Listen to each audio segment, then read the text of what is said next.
Well, Dan LaBella, Chief of Police, Utica, congratulations. Well, thank you very much, Bill. I appreciate it.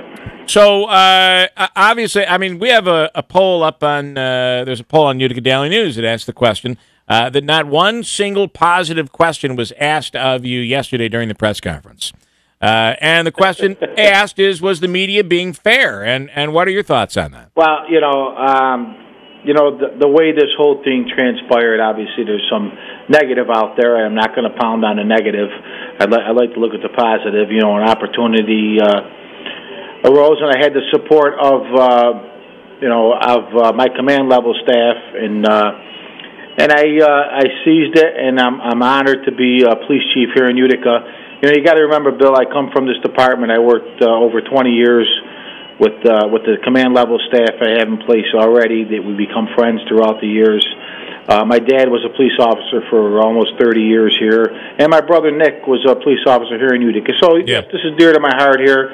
It's truly an honor to do what I'm doing, but we've got some work ahead of us right now. We're at a 6-year low with crime over the last year and a half, and with the help of the community and the good staff that I have here, you're going to see some good positive things coming out of this city as far as combating our crime problem here in the city.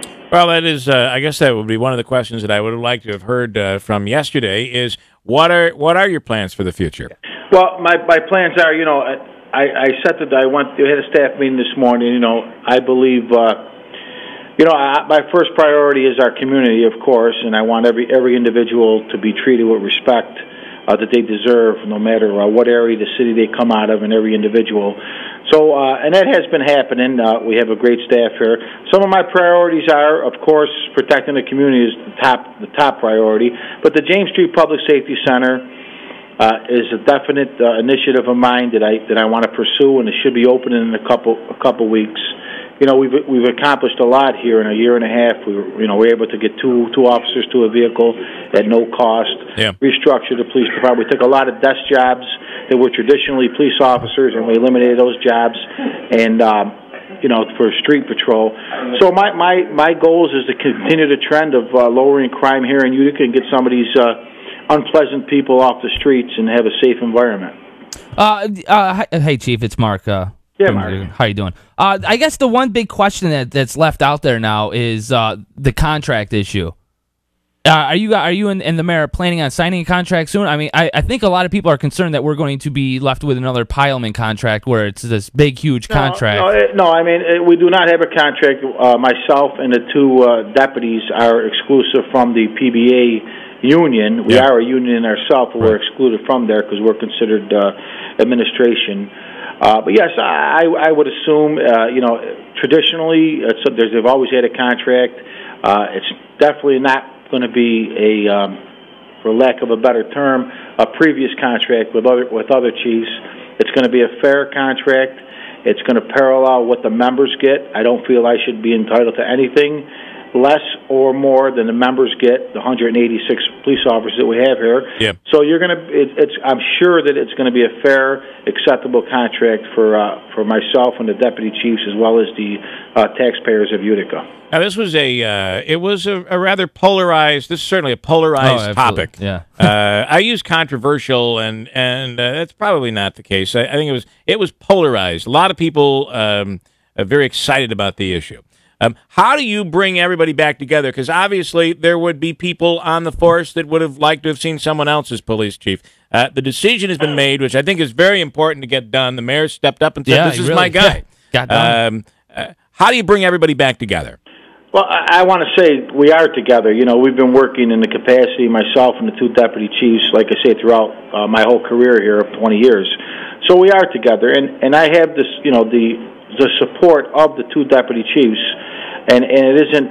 Everybody wants to think there's a conspiracy out there, or they rather think that, but these two individuals, Deputy Chief Williams and Bailey, are top level, and they understand it's a shared responsibility.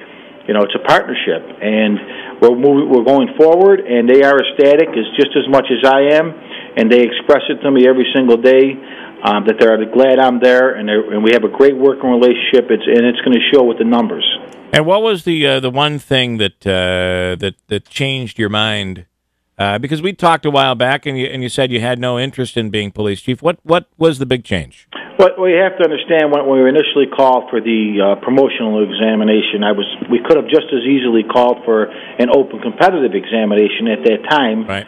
And then I would have been in the.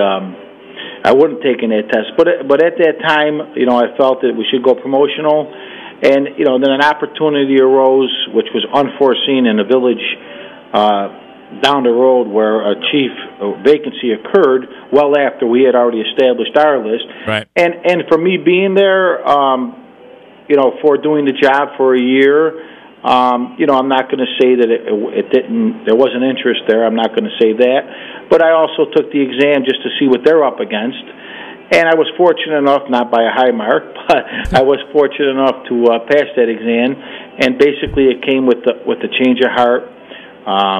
And that's where we are. I mean, you couldn't foresee this or orchestrate this unless you could see into the future 3 months. And I know you're a family guy, and we watched you run for office and that sort of thing. It had to be tough with your family standing there and you being pelted kind of yesterday. That had to be tough on both you and your family. Yeah, it is. I mean, but you have to realize that I've been a police officer here, and sometimes negativism is part of the job. So you do grow accustomed to that. It's sad to say, but I'm not going to hinder. I'm not going to talk about the negative. I won't debate it. I want to see I know where we're going, and I'm excited about it. And we have an excellent police department, and we're going to get their community is going to get the most out of our police department. Believe me. My advice to you, because I always try to leave you, Dan, with some advice. Yes, I like that. Stay away from the message boards. Yeah, I don't. My unfortunately, I have unfortunately, my kids sometimes will go on there, and they will. And I'm to the point I don't want to hear it no more. I mean, I think it affects your family more than it does the individual itself. Yeah. I mean, if you're really in a really confident mood and you could give two craps what anybody thinks, you can go and read that topics. But right. Man, I know. I am confident, but I stay away from it because it's 90% untruth to it. All right. Well, listen, congratulations. Thank you. We appreciate you coming on, Dan. I'm looking forward to a good relationship. And our lines are always open for you, Bill, if you need anything. Well, we'd like to hear that. Thank you so much. Thank you. Thanks, All right, Chief Dan LaBella, thank you, man.